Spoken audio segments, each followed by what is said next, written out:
Samia Suluhu kwa ujasiri ameonya mashirika ya kimataifa kama ICC na Umoja wa Mataifa kuachana na Tanzania. Ujambo na karibu kwa taarifa zetu za TanzaPulse, na nikiwa ni siku yako ya kwanza hapa, tafadhali kumbuka kusubscribe. Rais wa Jamhuri ya Muungano wa Tanzania Daktari Samia Suluhu Hassan ameweka wazi msimamo mpya wa kidiplomasia na kisiasa uliolenga uponyaji wa kitaifa, maridhiano ya kisiasa na kuimarisha uchumi baada ya misukosuko ya kisiasa iliyotekelezwa wakati wa uchaguzi mkuu wa mwaka jana.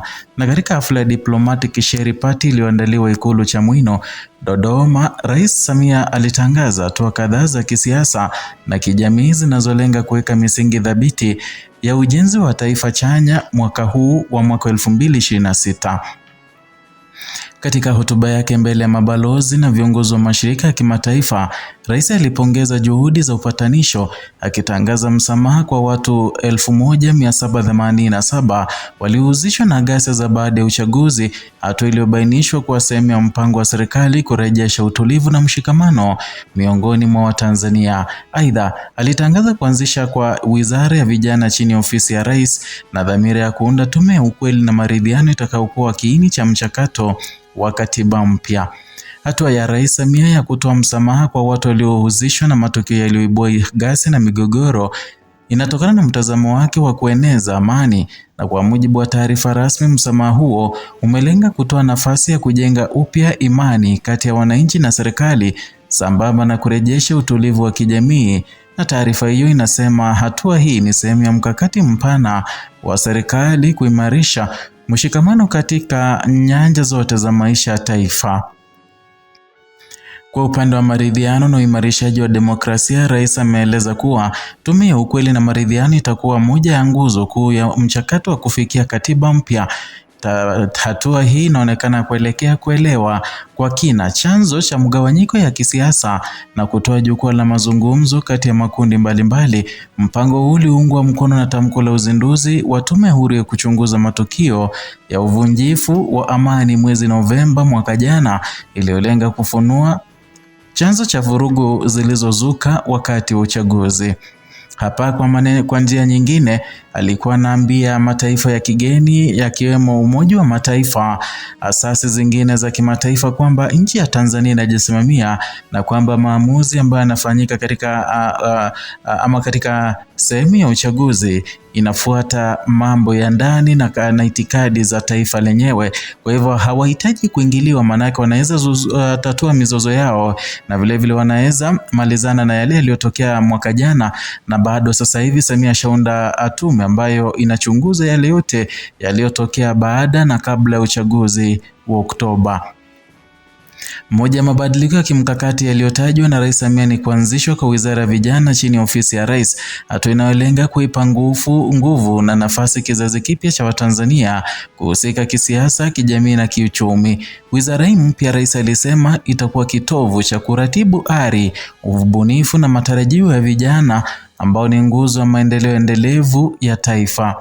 Uamuzi unakuja wakati ambapo vijana wanaonekana kama mji mkuu wa mabadiliko ya kijamii na kisiasa duniani, na Tanzania haina tofauti, kwani idadi kubwa ya wakazi wake ni vijana.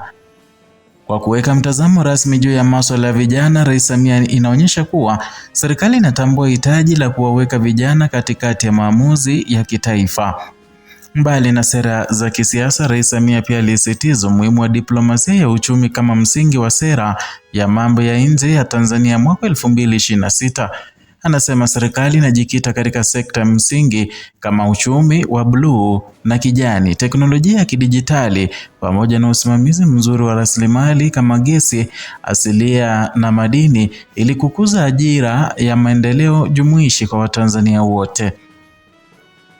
Hii inafanyika huku uchumi wa Tanzania ukirekodi ukuaji thabiti, na Rais akibainisha kuwa ukuaji wa pato la kitaifa unaendelea kuwa na wastani wa karibu 6% na mfumuko wa bei kudumishwa chini ya 4%, na ni jambo linalochangia utulivu wa kiuchumi.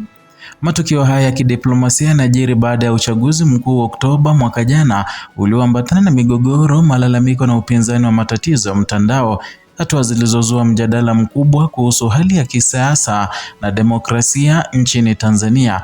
Aidha, baadhi ya mataifa ya Ulaya na Umoja wa Ulaya yaliitaka serikali kuachilia na kutoa huduma za afya kwa waliojeruhiwa, na jambo liloweka shinikizo la kimataifa kwa serikali kuhusu uwazi wa haki za binadamu. Hata hivyo, rais amepongeza ushirikiano wa jumuiya ya kimataifa na kusisitiza kuwa utawala wa sheria na usalama wa wananchi ni muhimu, huku akihakikishia mabalozi wa kigeni wa kimataifa kwamba serikali itaendelea kuhakikisha usalama wao. Kwa hivyo kuonyesha kwamba nchi ya Tanzania haihitaji usalama kutoka kwa mashirika yoyote ya kimataifa ama nchi yoyote ya kigeni ili kuleta usalama katika nchi yao, kwamba Samia mwenyewe na Watanzania waweza kuleta amani wenyewe kwa wenyewe. Kwa upande wa uongozi, Rais Samia amekuwa akifanya mabadiliko ya serikali ili kuongeza ufanisi wa kukidhi changamoto za kisiasa na kijamii. Mabadiliko ya hivi karibuni ya baraza la mawaziri, ikiwa ni pamoja na uteuzi wa waziri wa serikali ya ofisi ya rais, majukumu maalum, ni hatua ya kuiweka serikali katika hali ya kukabiliana na mabadiliko ya kimataifa na matatizo ya ndani. Aidha, serikali imeonyesha nia ya kushirikiana na wadau wa ndani na nje ya nchi katika kujenga mtazamo wa pamoja wa maendeleo endelevu, pamoja na kutangaza mikakati ya kuwekeza katika vyombo vya habari na teknolojia kama njia ya kukuza ufanisi wa mawasiliano na taswira ya Tanzania duniani. Historia ya Tanzania ya kutafuta njia za maridhiano ya kisiasa haijafanyika leo, kwani ni mchakato uliodumu kwa miaka mingi, na Tanzania ilirejea mfumo wa vyama vingi mwaka 1992, na tangu wakati huo imepitia mchakato wa kuelewa masuala ya ushindani wa kisiasa, uhuru wa vyombo vya habari na mlolongo wa sheria unaosimamia haki za raia. Matukio ya mwaka 2025 yameongeza msukumo mpya kwa mchakato huu, huku serikali ikiweka mkazo juu ya kujenga amani na kuunganisha jamii, kama vile ilivyokuwa katika ongezeko la mvutano wa kisiasa kabla ya uchaguzi. Tume ya uchunguzi wa matukio ya uchaguzi ilianzishwa ili kuona chanzo cha vurugu na kutoa mapendekezo ya suluhu, ikionyesha hitaji la kukutana na kujadiliana kwa undani kuhusu masuala hayo. Hatua hizi za Rais Samia Suluhu Hassan ni mwendelezo wa mabadiliko ya kisiasa na kijamii ambayo yanachukua eneo muhimu katika historia ya Tanzania ya kisiasa. Msamaha kwa walioguswa na ghasia, utafutaji wa kweli na maridhiano, na utekelezaji wa sera za kisiasa na uchumi ni sehemu za juhudi za kurejesha imani ya umma kwa taasisi za serikali, kuimarisha mshikamano wa kijamii na kuweka msingi wa ukuaji endelevu. Kwa jamii ya kimataifa na washirika wa maendeleo, mwelekeo huu unaashiria dhamira ya Tanzania kuendelea kuwa nchi yenye utulivu na ushirikiano wa kimataifa.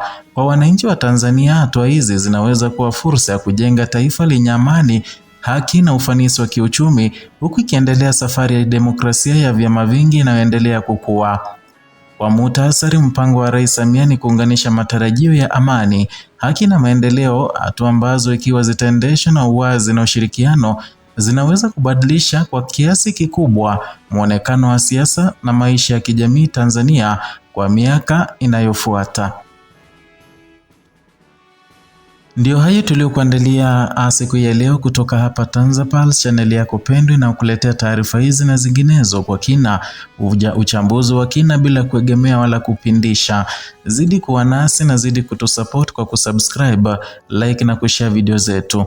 Nakumbuka waweza kwa wa kwanza kupokea taarifa hizi. Unachotakiwa kufanya ni kugonga alama ya kengele, ndipo ukipokea hizi alerts ama notifications kila wakati tunapoweka video mpya.